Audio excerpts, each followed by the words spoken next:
Sometimes a tree looks broken. Sometimes it looks like a mistake, not worth anything.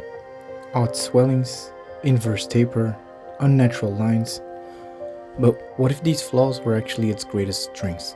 True beauty is in the details, if you know where to look.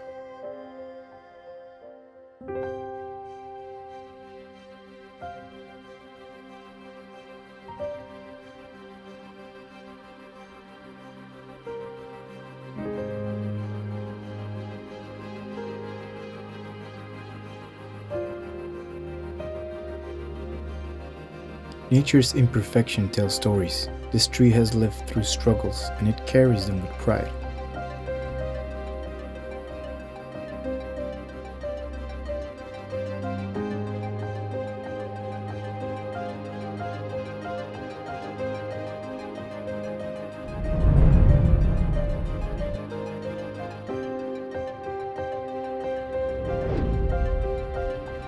Some might say that this wound is very beautiful and natural, and I agree. However, this does contribute to inverse taper, which diminishes the overall design. If I could just keep this without the inverse taper, I would, trust me. But I can't, so I need to do something about it.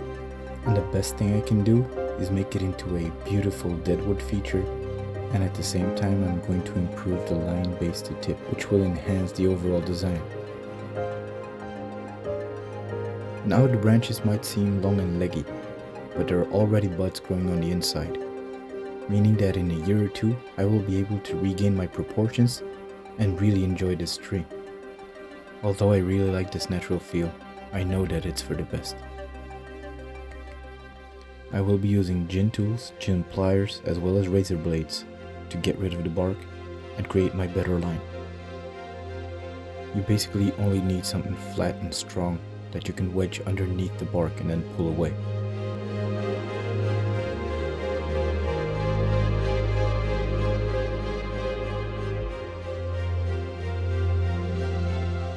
Another very interesting technique is using your gin pliers to grab the new tissue that has formed over the old scar.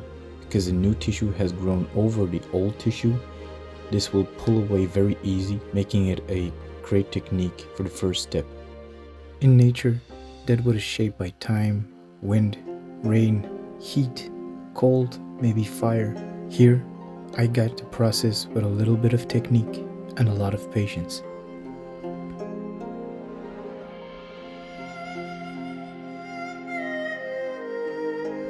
Now that I've improved my line base to tip, I need to create more texture in the Deadwood.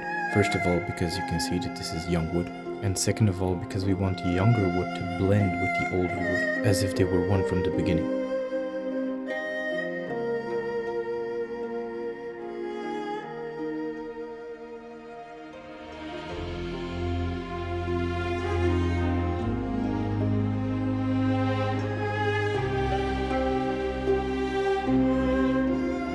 The only thing that I'm doing is inserting my tool, removing some grain, and just pulling the grain out, basically just unveiling what's already in there.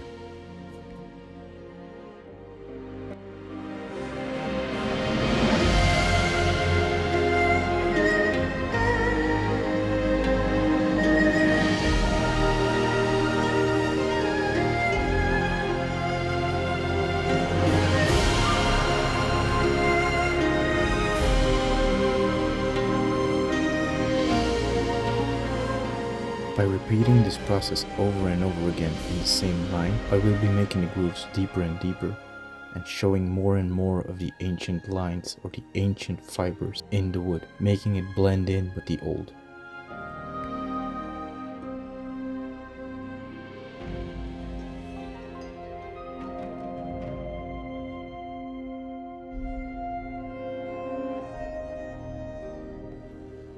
Every detail matters. The way the tree carries its past determines how it stands in the future.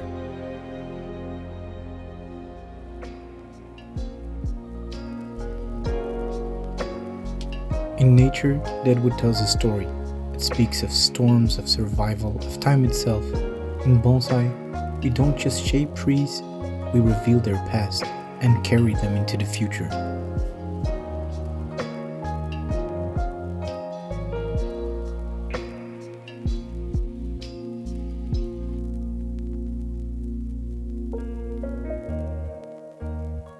As you can see here, I was able to redirect old lines into new tissue, making them seem as if they were one all along. I like to do my Deadwood with hand tools because I have more control over what fibers I'm going to pull off. By working with machine tools, everything will be destroyed and it will not have a natural look. Well, at least not the look that I'm going for.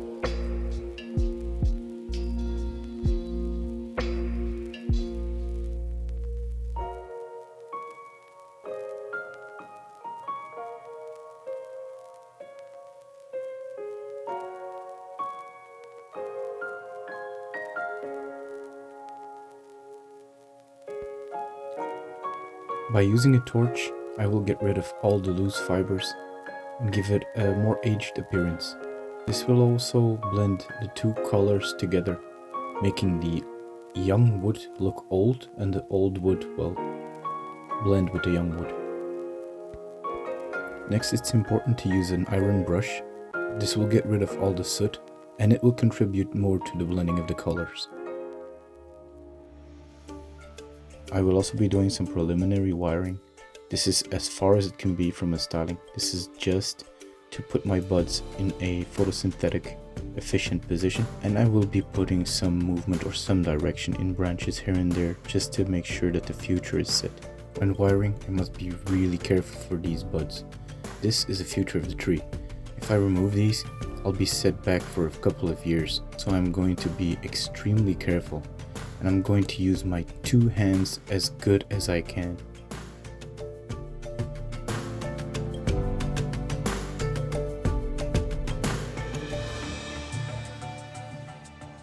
Here's another example of a bud.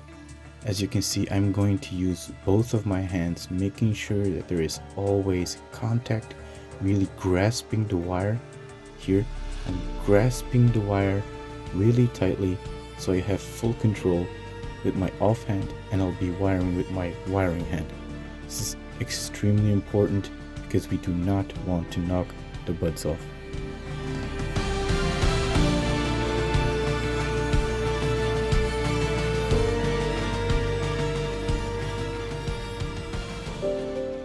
Although this tree is far from ready, I think it has made a significant step in the right direction. In the future, I will be using this branch and this bud, and I will be creating a pad up here. I'll probably cut this branch on the left here, and I'll be using this one instead. There are a lot of buds here, so these are going to turn into beautiful branches, and I'll make the top from that. Now for the final step, I'm just going to use some lime sulfur or gin liquid in order to give the recently scorched wood a beautiful, not white, we're not going for white, but a beautiful grayish tone. This will pop more, but it will still age more natural. What once seemed like a flaw has become this tree's greatest treasure. The cracks, the scars, they now tell a story, a more refined line, a striking new feature. But this tree's journey isn't over. There's still more to refine, more to discover, and that's the beauty of bonsai. It's never truly finished. So if you want to follow this transformation, make sure to stick around to uncover more hidden treasures together.